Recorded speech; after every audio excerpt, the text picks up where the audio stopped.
Okay, hi guys, how is it going today? So a bit of a silly comparison. I dug out my first HD camera.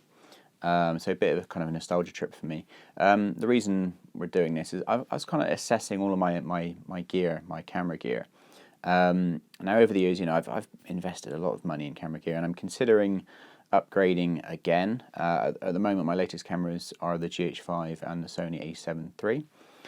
Both great cameras, and I love them to bits, and I don't really find that they're limiting at all. But I'm considering going up to more of a cinema camera form factor, like a C200 or Blackmagic or something along those lines. But as soon as you get to towards the sort of top end of the prosumer gear stuff, and you start to look at investing more money, obviously you get diminishing returns. So you can spend a lot more but only get a little bit more performance.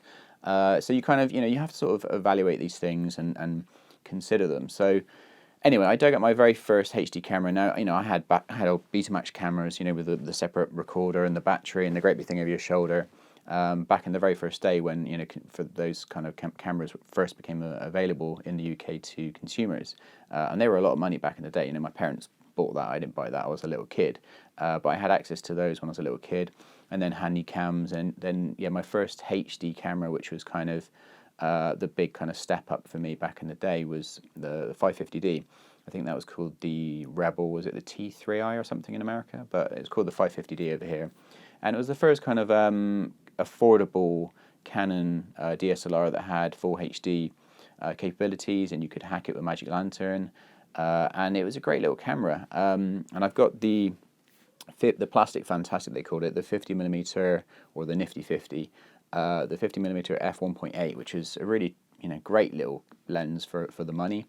And you could pick up that camera with that lens nowadays for about £100 on eBay. It's like really seriously cheap, and it's still kind of capable for some things. Obviously, there's no 4K, there's no slow motion, dynamic range is limited, and it's going to be a bit soft, and it has limitations. But we're nitpicking. At the end of the day, it's an amazing little camera for the money, especially when it was released. It was, and the Sony a7iii and the GH5, they're both amazing cameras, and I really love them. But like I said, I'm sort of considering upgrading, and so hence my little test. It's a bit of nostalgia for me, but it's nice to see where your money's going. If you spend thousands and thousands of pounds on gear, drones and lenses and gimbals and all sorts of stuff, you kind of want to know that you're getting some money back. And I realise when I say money back, you're getting performance back. You're getting value for money, is what I should say.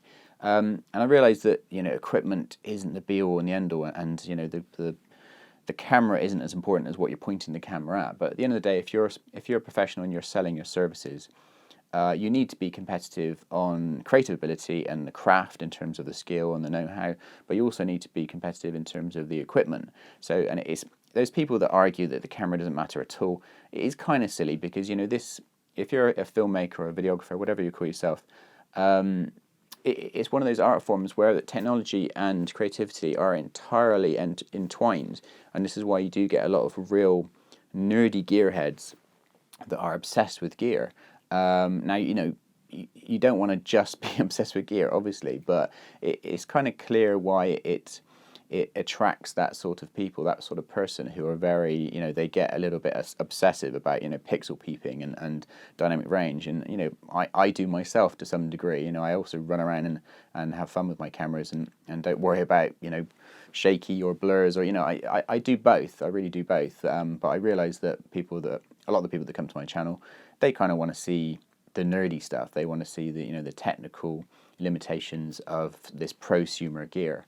And so that's what I kind of give you, but at the same time I do run around and treat my cameras like just like tools and not worry about that sort of things as well. So I do both. But anyway, enough sort of waffle from me, but I just thought it'd be fun just to look at sort of £100 setup that you could pick up today, that is very accessible to pretty much anybody. That's like, you could be a kid and cut the grass a few times and get your pocket money and buy that setup. You'd probably buy something more modern, but you could easily afford that old 550D now and run out and start making films, and why not? It's great fun.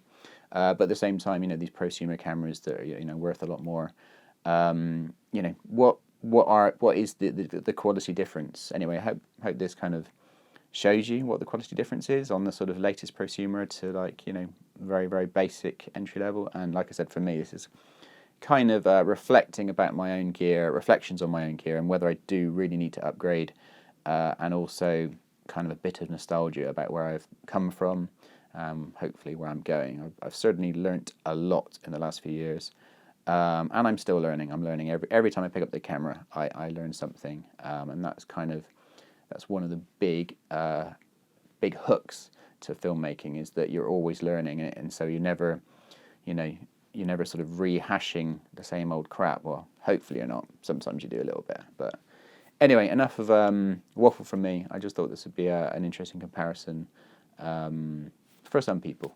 Anyway, peace out, guys. I hope that was vaguely interesting, and I'll catch you later.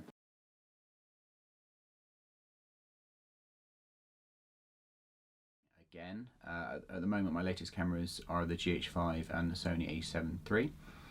Both great cameras. I love them to bits, and I don't really find that they're limiting at all. But I'm considering going up to more of a cinema camera form factor, like a C200 or Blackmagic or something along those lines. But as soon as you get to towards the sort of top end of the prosumer gear stuff, and you start to look at investing more money, obviously you get diminishing returns. So you can spend a lot more but only get a little bit more performance. So you kind of you have to sort of evaluate these things and consider them. So anyway, I dug up my very first HD camera now.